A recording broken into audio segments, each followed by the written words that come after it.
Hi guys, I'm hoping this is working. I'm a little bit late because my laptop decided not to let Facebook use my video, so I'm just going to wait a second and hope it's working.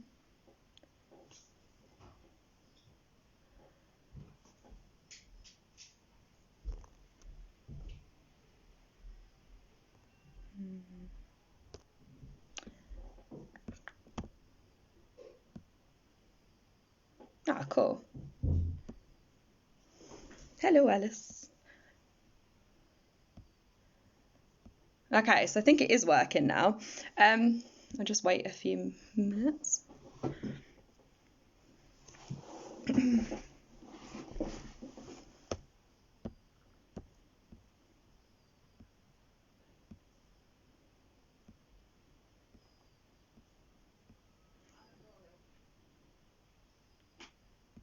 Okay. So I'm Sophia and I am a trainer in the Southeast. And I'm going to talk to you guys today about doggy daycares and force-free approaches when it comes to doggy daycares and how they can potentially be used by trainers as a tool when it comes to training dogs. So in the training community, I think being a trainer myself, doggy daycares have a really bad rep. Doggy daycares are looked upon as something that creates behaviour problems and causes a lot of issues when it comes to dog welfare. And generally, I think that's because doggy daycares are set up with little to no knowledge of canine behaviour, and definitely with little to no knowledge of appropriate social interactions with dogs. Between dogs, should I say. So I think we definitely need to change our outlook towards daycares and try and help them improve welfare, as opposed to just kind of shunning them within the community and just kind of dismissing them and saying that they're problematic. Okay, so with that said, working on a one-to-one basis with a dog is very different, hi guys, to working with a group of dogs. And definitely requires a lot of help, a lot of training when it comes to your staff, rather than just chucking your staff in at the deep end and saying deal with a load of dogs, because that is not the way forward. Okay, and we can definitely start as trainers using them as a training tool, as opposed to shunning them within our community. Okay, so with daycares, why force free? So a lot of daycares use force. So for example, barking dogs get sprayed in the face with water bottles. Dogs get shouted at for barking.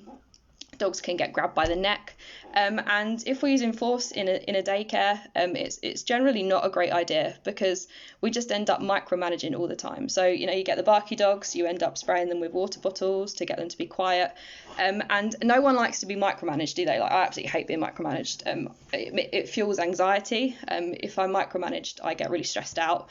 I get really irritable, and it's exactly the same for our dogs. If they're constantly micromanaged in an environment that they're already stressed in, you're just adding fuel to the fire, basically. So if we can consider going force-free and being quite peaceful with our approach, then we're going to create peaceful and calmer dogs. So teaching and learning is emotional. Teaching and learning are both emotional practices, and if we add aversive techniques which create and produce chaos within our dogs, because obviously we're creating negative emotions, we're creating fear, we're adding anxiety, then we're adding chaos to chaos. And in a daycare setting where you could have like up to 20 dogs, if you're creating more chaos within that group, you're just asking for problems and you're not teaching, you're just causing stress and fear. Okay, so it's really important that we maybe consider reinforcing what we do like, and implementing methods that promote calm, that promote positive emotion, and that help us too, so help us as staff. Okay, I'm just moving this because I can't see my notes. So yeah, a key one is barking. So like I said, dogs generally get sprayed in the face with water if they're barking. They get a bowl thrown at them in some daycares. And they get shouted at, and obviously if you're shouting at a barking dog, you're just shouting with them, aren't you? So you're just increasing the likelihood that behaviour is going to continue. And I think when we use aversive methods in daycares, it's generally kind of be fueled by the fact that there's a lot of pressure to reduce barking and remove barking, because barking dogs cause complaints by neighbours, and neighbours complain to the council, and then the council, then if they get too many complaints, they can revoke your license. So there's a lot of pressure on staff to stop barking, but we're quite reactive as opposed to proactive. So we're quite reactive to stopping the problem as opposed to being proactive to solving the actual cause of the issue and being holistic in our approach. So really being proactive in a doggy daycare is key to preventing any issues and working with problems that arise. Okay. It's exactly the same like food intolerances. So if you've got a dog that's intolerant to food or intolerant to a certain protein source, and you take it to the vets and it gets put on steroids, then you're just being reactive to that problem. You're not getting to like the initial cause of it. And it's exactly the same with regards to behaviour. Okay. Within your group as well, so within a daycare setting, your staff are your biggest asset, and your staff are key to having a force-free approach also. So your staff are under a lot of pressure to look after all the dogs in your group. Your staff are on a daily basis monitoring behaviour, they're on a daily basis caring about your dogs, and that can make them really prone to compassion fatigue. So if your staff are not okay, be aware that they're not okay too. Be aware that maybe you have too many dogs in your group. So staff, everyone has probably experienced the fact that if they're working on doggy daycare, someone's going to say to them, oh my God, you've got the most amazing job in the world. You just get to cuddle dogs all day. And it's not just cuddling dogs all day. You're constantly observing dogs' interactions. You'll constantly have to be aware of your own energy. So you'll notice if you have worked in a daycare, if you are slightly stressed that day, then your cortisol levels are quite high, and all the dogs pick up on it. So dogs, obviously, their primary sense is sniffing and smell and olfaction, and they can smell your cortisol levels, and that really influences the behaviour of the group. Okay, so you need to be aware of your energy if you're working in a group of dogs. And, some people have to manage up to 20 dogs, and it's impossible to really use a force-free approach if you are managing 20 dogs alone, which is obviously really counterintuitive to canine welfare. And we want to be using our force-free approach. So smaller ratios are definitely the way forward in doggy daycares. So I'd say a maximum, well, obviously there's a law in England that says a maximum of 1:10 ratio, but that is definitely your maximum, and preferably maybe 1:8 sometimes also, just to make sure you can monitor and observe those dogs and reinforce behaviours you want to see, as opposed to having to just shout at 20 dogs because you're by yourself and you can't manage 20 dogs alone. It's absolutely impossible to just manage those 20 dogs and to ensure welfare is preserved in that environment. And I got to the point with dogs, when I first started working in a daycare, I was managing 20 dogs by myself, and I did it for about 8 or 9 months. And at the end of that time, I completely didn't really want to be around dogs anymore, and I couldn't figure out why. And then it hit me that it was compassion fatigue, and I'd experienced burnout. I got to the point where I didn't really have an interest in training dogs or working with dogs. So I left, and I went and taught teenagers, which was super fun. And I really realised that it was a situational issue as opposed to a loss of passion. And I think if employers aren't aware of compassion fatigue and you're not safeguarding your staff, then you're going to lose them and you're going to lose your good staff. And in a lot of the doggy daycare groups, you see a really high turnover of staff. So staff don't stick around, staff leave, and people are always asking for staff to join them. And we've got to acknowledge why staff are leaving. Are they leaving just because their work ethic is crap, or is it because they're just knackered? They're absolutely exhausted caring for these dogs all day, who they want the best for.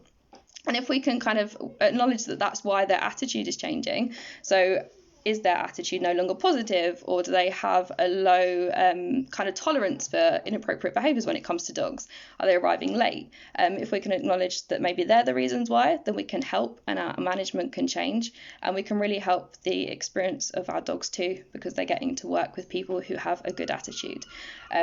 It's the same with working with children, like teachers. If you work with kids every day, if you work in any form of caring field, then you are going to experience at some point compassion fatigue, and being aware of the effects of that are really important, especially if you're managing a daycare too. Okay, let's get most of my notes up. Sorry. How we did about compassion fatigue. Cool. So yeah, as a manager and worker, you are responsible for being aware of the mindset of your staff. And like I said, your staff can't have a positive can-do mindset if you're not looking after them and making sure that the ratios are correct, so that they can implement force-free methods, and making sure that staff are not being exposed to situations that are really dangerous. So like dog fights, which are going to bound to occur in a group of 20 dogs. So yeah, just being really aware of staff mindset and also offering support network. So if you have so when I can't talk. When I mentioned that trainers can use daycares as a tool for behaviour modification or behaviour management or any form of training they're doing, I mean that in that if you have a support network of trainers, so if a doggy daycare has a support network of force-free trainers, then they have someone to recommend onto. So if you notice a behavioural problem and it's really impacting the dogs at daycare, you can then recommend onto a trainer. And likewise with trainers, if you recognise a problem in a dog you're working with, and it can be helped through attending a doggy daycare. So for example, when I was running puppy socials once, there was this little 12-week-old puppy, little Labrador puppy, and I noticed from the get-go she was really, really boisterous, and she was getting in the faces of like every single puppy at the puppy social. And I thought, oh, this could be a potential problem. This dog's going to end up one of those dogs that goes running over to every other dog in the world and maybe ends up getting bitten, or maybe ends up making a reactive dog really scared. So I recommended that this little puppy started coming to daycare, and it was really cool because I had a group of daycare dogs that I knew were safe, that I knew them inside and out, and it was a small group, and I knew that they'd give her like the time and space just to be, and there was no pressure from anyone. So she started coming, and she'd always really lip lick, and she'd get in the faces of dogs. So we just practiced, recalling her away, interrupting that behaviour, stopping her rehearsing it, and making sure that she wasn't stressed out at all in that situation. And all of our adults were really, really good, and they'd just leave her be. And then over time, we stopped seeing that lip licking behaviour because she developed her confidence, because she was in a structured group. And she would come away from dogs that would maybe growl because we'd interrupt their behaviour rather than her having a negative experience and maybe getting bitten, and becoming scared or fear reactive or fear aggressive of dogs. Okay, so you can use it as a tool if the daycare you're working with is force-free and managed appropriately, and the only way we can ensure that is by collaborating with them and building a relationship and a rapport with the local doggy daycares in our area, or any doggy daycare that you do know. So just by contacting them, ask them if they're interested in maybe some free advice initially. And I'd really be interested in us being able to set up a network of force-free daycares. So for anyone that does run a force-free daycare, feel free to drop me a message, and maybe we could start compiling a list of daycares in the UK that are force-free. And if you're not force-free, maybe, and you're interested in kind of changing your methods, feel free to contact me also, or anyone that is a force-free trainer, and we can really kind of develop upon transparency within the field and start building a relationship between trainers and doggy daycares, because doggy daycares are needed. Doggy daycares are an essential kind of component, especially when it comes to dogs who suffer from severe separation anxiety. If you're working with dogs through that problem, dogs can't really be left alone. Well, that's cool. Awesome. Yeah, feel free to just comment, questions, send me a private message, add me on Facebook, send me an email at confidentpuppies@gmail.com. If you're interested in any of that, it's just kind of an idea that I thought might help the general community and help us as trainers to build this rapport, rather than just thinking doggy daycares are a load of rubbish and they cause a lot of problems, because I've really seen that they do help when they are, again, managed appropriately. Okay. And they can prevent rehomes. So heading back to compassion fatigue as well. So not only are you managing your group, you're also going to be involved in a lot of issues that arise. So a lot of dogs have such severe behavioural problems that people want to rehome them, and you're attached to that dog. You look after that dog every single day for like 9 hours a day. You spend more time with it than potentially its owner does, or caregiver, should I say. Really don't like the word owner. And if that dog then needs to be rehomed, you're going to be involved in that process of rehoming, which can draw on your heartstrings. It can get even worse as well if you are involved in a case where the owner calls up one day and says, oh, my dog's not going to be attending because it's got a euthanasia appointment at 2:00. And you can end up really being involved in that process of trying to stop that dog from being euthanized. So finding it like a temporary foster, then trying to get it into a rescue. So again, they're all things that draw on compassion fatigue, but they're also things that we can influence in a doggy daycare setting. We can prevent dogs potentially being rehomed by kind of showing them a channel to a force-free trainer. We can prevent euthanization by potentially taking them into a temporary foster or giving them alternative advice. So we have this massive responsibility, we have this massive potential for impact, and I don't think it's really being recognised in doggy daycares at the moment, because all we're really focusing on is creating exhaustion, so dogs go and, you know, they're broken for the weekend. Or they're just running around playing, going crazy with each other. And I think we do have a massive potential within that field. What some said. Just got to look on my phone. I lose track of what I'm saying really easily, so I'm probably going to forget what I was going to say after I've seen these comments. I see on Facebook owners are asking for daycare for their anxious puppies that need socialising because of lockdown. Yeah, so that's a massive thing at the moment. So at the moment, I work as a trainer and a walker to a doggy daycare, and we've had quite an influx of people asking that very thing. And I think it can go wrong and it can go right. So it can go really wrong if the daycare is not managed appropriately, because people can take advantage of this problem, take in loads of puppies, stick all these puppies who are nervous and anxious in a group, or stick them in with a load of anxious or crazy adult dogs, and then you can cause like a tenfold problem there. But yeah, if it's managed well, I think definitely integrating puppies into groups, into adult groups, is really can have a really good impact, and puppies can learn at their own pace rather than just going out into the outside world once lockdown's over, and then there's dogs running everywhere, and then people think that socialization means taking a puppy to a dog park and then meeting every single dog, but it definitely doesn't.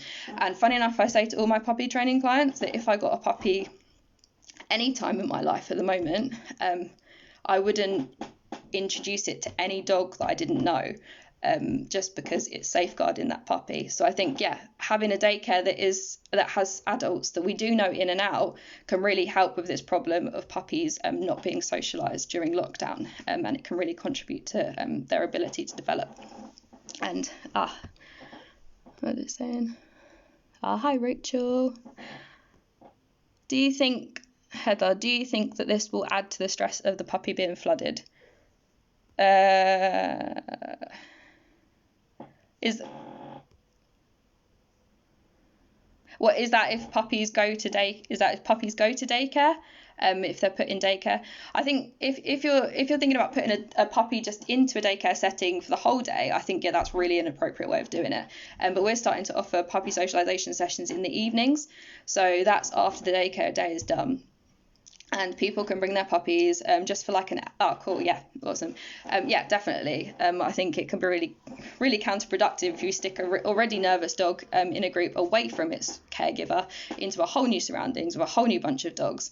Yeah, that can be really, really bad in terms of flooding with stress and trying to get over the problem quickly. But yeah, if you can offer private, quiet social groups with a maximum of 4 puppies, and try and integrate some calm adults into that group too, so the puppies can learn and just get used to it little by little, it can definitely be beneficial. And it's really something maybe for trainers to start considering at the moment, just to make sure that we reduce the likelihood of fear aggressive dogs kind of spiraling out of control. Because I don't know if anyone else noticed, but during lockdown, a lot of dogs became reactive.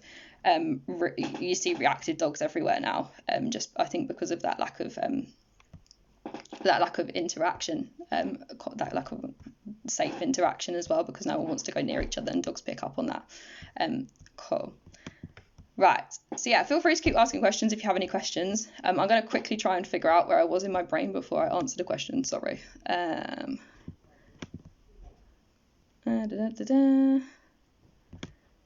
think I was there. Okay, cool. Yeah, I was talking about trainers. Awesome. Okay, so thinking about some of the problems that we do experience in daycares, personalities, there's a big area in terms of force-free working with dogs. because force-free working, force-free training, force-free approaches aren't just dog sits, treat, as we all know, and we've got to have this holistic approach. So in terms of personalities, you can admit when personalities clash with your groups. You aren't doing it wrong if you admit that. You're doing it right. We all have like the crazy Jack Russell that comes in and his cup fills up by 10 o'clock, and he can only cope with an hour. He can't cope with a whole day. So you can just offer alternative solutions to people. Clients don't have a problem with that if you're proactive and you're solution focused. They have a problem if you just let things spiral out of control and their dog gets hurt. So if a dog can't cope with a whole day, maybe offer a half day, or maybe offer a walk, maybe jazz it up a little bit throughout the week just to suit that dog. And it's all quite trial and error at first, because obviously you're getting to know that dog. You need to know what that dog's triggers are. So yeah, have a trial and error approach when it comes to finding what suits that individual. And it's the same if you get two dogs on the same day that really don't get on too well, because again, in terms of them being heavily reliant on their scent, if they're coming into that environment, they see that dog there that they don't get on with, then automatically their stress levels are going to increase, their cortisol is going to rise.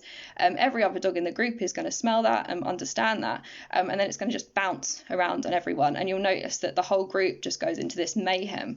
So if you have that within your group, just again offer an alternative solution. Maybe have one come in one half of the day and the other one come in the other half of the day, or one goes for a walk and one comes to daycare. But yeah, do admit when personalities clash, because that is the key to you starting to understand a force-free approach, and wanting to create calm. Okay.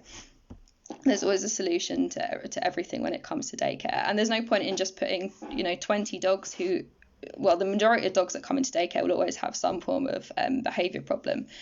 And putting 20 in a room that have minor to major behavioural problems, you've got a bit of a challenge there already. So having a personality clash is just going to add fuel to the fire. What does that say? We walk every dog to break up the day for the dogs and the staff. Yeah, awesome. I think that's a massive, I think that's a key aspect when it comes to doggy daycare. The daycare I work with, they do the same.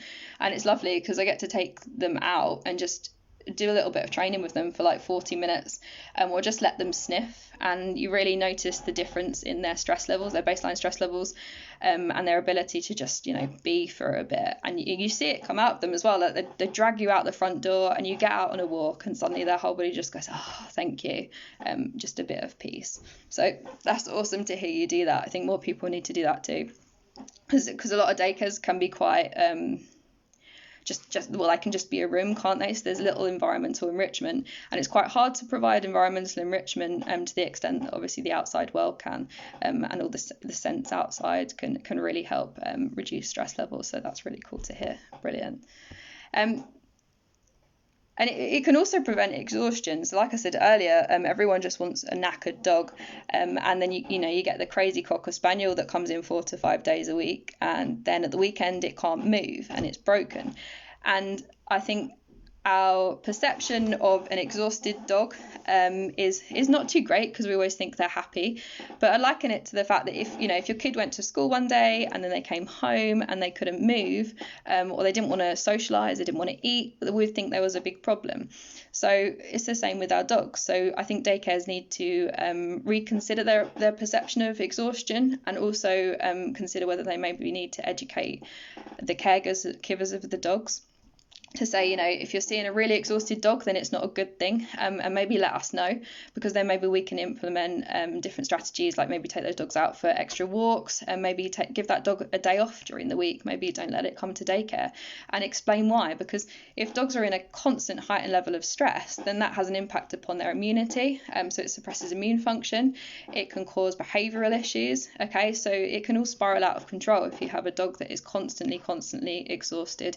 Exhaustion is not a good thing. Okay, so definitely something to consider also when you're running your daycare or working in a daycare. If you're seeing really exhausted dogs, do say something also. And again, don't be afraid to say if you notice behavioural problems. and put them in the right channel. So we had a retriever who I noticed she just froze over an apple that was on the ground one day. She just wouldn't move, and she was just staring every dog down, and she was staring me down, and I definitely wouldn't have approached her. So I let the caregiver know, and she was really happy to hear that I'd noticed the problem too, because you become, again, that support network. You're that support network for that person that is struggling with that problem, and you can offer a solution. You can offer a solution for that person to maybe have training sessions with someone. You open that conversation with that person, and then everything else starts coming out. All the other problems start adding on, because they know they can talk to you, they know you care, and they know you're not judgmental, and you just want to help that dog because you know it. Okay, so yeah, definitely don't be worried if you notice a behavioural problem, and do acknowledge it, because it will help you as well in your environment, in your daycare setting. All right, so getting on to a few methods for you guys to try. A lot of people ask me how you can help stop barking in a force-free way. So you can easily teach a positive interrupter. So I use pop up. And then start throwing treats around in the air, and just teach every single one of your dog. So throughout the day, use your positive interrupter, scatter feed, throw treats in the air, and then that can help you interrupt barking. However, you've also got to consider triggers. So what triggers your barking in your holistic approach? Is it the doorbell? So in the daycare that I worked at initially, every time the doorbell rang, the dogs would bark, and that became a little bit hard to manage, because obviously if they're all barking at a trigger, which is absolutely amazing because it means someone's coming, it's really hard to interrupt that. So maybe consider not having a bell. You could have one that lights up maybe, or one that buzzes instead, so the dogs aren't aware of it. So yeah, definitely look into your triggers of barking before you start trying to solve it with positive interrupters or other management strategies. And if it's a case of certain dogs in the group maybe triggering barking, maybe again consider, are they suitable for that environment? Could you offer them an alternative solution? And implement moments of calm as well. So again, with the positive interrupter, when you're scatter feeding in the air, the dogs are nose to ground. They're like, oh, there's food on the floor. They stop barking, so you're preventing that rehearsal of behaviour. And they're also engaging in a calming activity. So they're engaging in calming sniffing on the floor. And that's taking them away from barking instead. Okay, so you're just redirecting them basically, and reinforcing a calm, settled behaviour. So collaboration with daycares is a great idea. Do you find they are usually quite open to trainer help and collaboration? I think all people kind of want help, don't they? They just don't want to reach out and take it. And I think a lot of people don't even know it's there. And again, I think because daycares are aware of maybe their reputation within the training field, they're a bit worried about approaching trainers, because some trainers are just think, oh, well, no, daycares are awful. And I know the last daycare I worked with, hi, Becca. The last daycare I worked with initially in it, rather than just training, she was totally happy to any ideas, and just let me kind of add in, positive interrupters, recall cues, also just auto sits, just practicing basic life skills. So I think, a lot of people, if they can see results and they understand why, and don't just think we're going in there with I know the best attitude, I definitely think that they'll be open to collaboration. And you've got nothing to lose really either, and you're creating like a networking opportunity. So you can create a networking opportunity in that if you're working with a client and the dog is suffering from separation anxiety, or their puppy is quite nervous, like we were discussing earlier, then you then have a channel to recommend over to somewhere that you know is safe, and somewhere that you know is trustworthy. So a dog that, again, has separation anxiety, can't be left alone while you're working through separation anxiety protocol, you can then say to that person, well, why don't you put them in daycare when you're not there? Because this place is safe, I've endorsed it, it's force-free, and it's not going to cause any problems. So I think collaboration is really key, really, really key between trainers and daycare settings. I'm a trainer and daycare owner. I've been working with a behaviourist for around 8 to 9 years. It definitely helps each other. Yeah, definitely. That's lovely to hear as well, that you're doing both, because I think it definitely influences your practices when you start obviously working with behaviour on a professional basis. And working, it's just outreach, isn't it, really? Just sharing information. When you start talking to people, your whole kind of ideas change. I remember when I was doing my master's, I had a very different approach to horses than I did before I met one of my friends on my course. And she, just in that year, she completely changed my approach to force-free horse riding and force-free horse handling. And that was just through, one conversation. So I think, by working with other professionals in the field, it can completely change maybe our idea of what we're doing and our approach. And it just obviously helps us learn, which is why we're all here. So that's really cool to hear too. Awesome. When in your daycare, when you said you're a trainer and daycare owner, do you work hands-on with the dog still, or do you train your staff to kind of have your ethos? Because I think it's quite hard to train an ethos sometimes. I'll just wait for a reply. I'll leave that with you to answer while I quickly move on to enrichment. Okay, so in terms of obviously force-free work, implementing enrichment can really help reduce reduce stress in your environment. It can reduce behavioural arousal. So a lot of studies into shelter dogs have been undertaken to look at how to reduce vocalizations, because obviously there's a lot of stress, there's a lot of triggers in shelters, just like there is in a daycare. There's a lot of dogs living together, a lot of dogs that are noise sensitive, a lot of dogs that have been through trauma, a lot of dogs that have behavioural problems. There was one study that looked at implementing 4 different scents, so valerian, vanilla, coconut and ginger, and they added these scents to cloths and they exposed them to the dogs, and they noticed that the dogs would reduce their vocalizations and they would rest a lot more. So if we can kind of see that has an effect in shelter dogs, then maybe we can implement them in a daycare setting. And you just think about getting creative with it. So maybe you could have the scents on cloths that are around the room and give the dogs a chance to interact with them.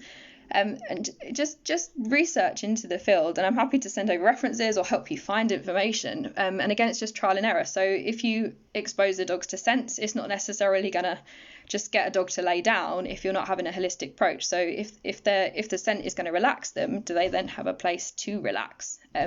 Or are they still just lacking space within that already chaotic group?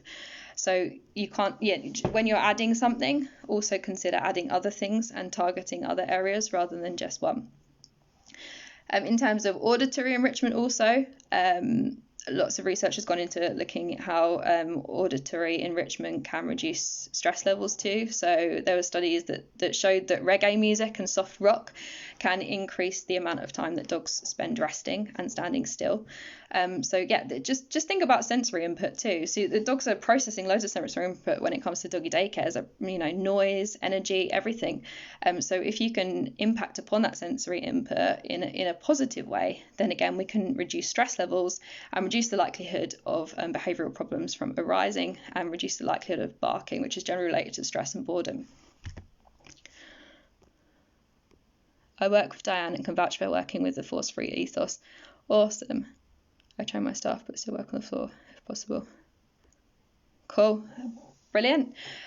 That's lovely. Oh, that would be cool to hear what you guys implement in terms of your force-free daycare and what you notice in terms of like differences in stress levels and the problem behaviours that arise out of that with a force-free approach. Cool. I think that's really key as well, because a lot of people, they set up daycares and then they just throw a bunch of staff in there that don't really know what they're doing, and then they just leave them. And that can really influence obviously the mindset and ethos of the staff, because you haven't really got that support. And if manager doesn't care, then why am I really going to care? So that's nice to hear that you're still on the floor as well, and also the fact that you can monitor it on a daily basis. Do you think daycares? Awesome. I was literally just about to say that. Do you think daycares could benefit from having a sensory garden? Yes. So we used to have a sensory garden outside which had like fennel and lavender, because obviously lavender is quite calming. But you can look into loads of different herbs, like mint, basil. They're all edible, and you notice that dogs do select them and eat them. So having sensory gardens could definitely help reduce stress levels. And all you've got to do is try and encourage them to go over and interact or explore them just by standing there really, and just show interest, because all doggy daycares dogs just follow you all the time anyway. And if you have an indoor environment, maybe you could hang them from the ceiling in baskets, because they can still smell them. Or you could put them in little planters on the sides of the walls if they're dog friendly. So that can definitely help in terms of sensory input too. We're planting outside and hanging teapot. We're planting outside and hanging teapots for birds. Outside and hanging teapots. What?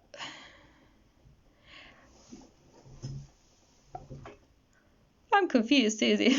Planting outside plants and hanging teapots for. Oh, what's so planting the herbs in, maybe hanging teapots? Yeah, so you could probably do that inside if you ran an indoor enrichment centre too. Oh, cool, the teapots become nest boxes. Oh, that's cute. And then you've also got, like, I guess, auditory enrichment there as well, haven't you? Because you have the birds singing, which could be quite calming too for dogs. Awesome. Fab. Yeah, so that's just a little bit of what you can do. And remember to try and see if you can implement positive interrupters, because positive interrupters can be applied in so many situations.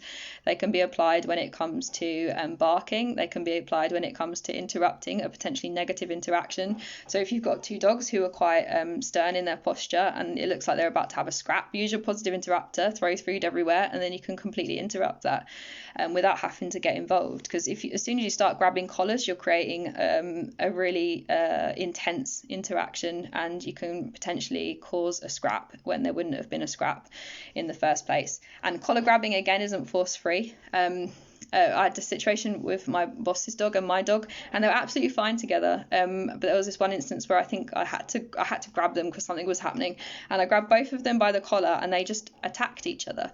And if I hadn't done that and I'd use a positive interrupter, I would never have caused that situation in the first place. And that situation could break a relationship with dogs in doggy daycare. They could maybe really dislike each other forever because they had that one situation which you've caused. So yeah, positive interrupters can be used in many situations. I've gained a qualification in the understanding of animal cruelty, where I studied fear and stress in animals, but have also done workshop-based. Oh, cool. Yeah, T-touch is really awesome to be using too, especially for dogs that are really highly and easily over-aroused, which is generally your really barky ones, or your really shouty ones, and the ones that don't stop. Yeah, do you use it like do you take the dogs out on an individual basis and use it, or do you just kind of use it within the group? I find you can use it in the group if you just sit yourself down, or the dogs kind of just seem to chill out around you. And I think that's really key in showing that your energy as a person can really influence every single daycare dog. And if you're quite a stressy person, then daycare probably isn't the right environment for you, because your cortisol levels are going to go skyrocket, and then all the dogs are going to pick up on that, and you're just going to cause this positive feedback loop. But yeah, if you don't know anything about T-touch, it's definitely worth looking into T-touch and how you can maybe use that within your group of daycare dogs, because it really stimulates the nervous system and can cause calm within that dog that just can't settle. Yeah, cool. Again, another holistic and force-free approach when you're working with daycare dogs. Cool. In terms of social skills as well, letting dogs tell each other off is really not a great idea either. I was quite naive when I first started working with them, and I'd be happy to just let a dog tell another dog off and then keep telling them off. But if we do that, then we're creating a really bad relationship between those two dogs. And if one dog isn't listening, they're not going to listen, and they're not going to learn either. They're just going to become fearful. And UK dogs really suffer with really poor social skills, mainly because they just don't really need them anymore, because they don't live in groups. So we're taking dogs that usually live quite independently and by themselves and expecting them to understand social group dynamics, and they don't. So when we put them together, we really need to get involved to make sure we're helping teach them and really interrupt any behaviours or any social interactions which are inappropriate. Again, with our positive interrupters, or just like simple recalls away from the situation. And please don't shout, because you're just adding fuel to the fire. Okay, cool. Well, I think I have covered most things. It was just like a brief introduction to force-free working in doggy daycares. And yeah, maybe to start this network of force-free doggy daycares, and try and get everyone collaborating on creating a list of force-free doggy daycares, and just encouraging trainers to maybe have a different approach to doggy daycares. Instead of thinking they're really bad, there are some that are really good, and if we can endorse them and show that they are force free and maybe help them with their methods, because some people don't really know what they're doing and they just want to make sure that the dogs aren't barking, make sure the dogs aren't attacking. We can really kind of influence dog welfare. So feel free to ask questions if you've got any. Feel free to message me or private message me, add me on Facebook. But it would be interesting to see what we could do with doggy daycares and how many dogs we can help. So I will leave it for a second just in case anyone's got any questions or comments. You're welcome. It is the first time I think I've sat and talked on a Facebook Live by myself, so it's really weird talking to yourself. So yeah, feel free to. I love to join network. Awesome. Yes, totally true, Susie. Especially with your enrichment ideas, it would be cool to be able to implement them and put them in a doggy daycare too, because I think enrichment is key in training, isn't it? Especially in a group of dogs. Cool. Brill. Okay. Well, yeah. Again, feel free to get in contact and have a nice day. It's been awesome listening to everyone that's speaking, and Ruby, you've done an awesome job. So yeah, see you later. Bye.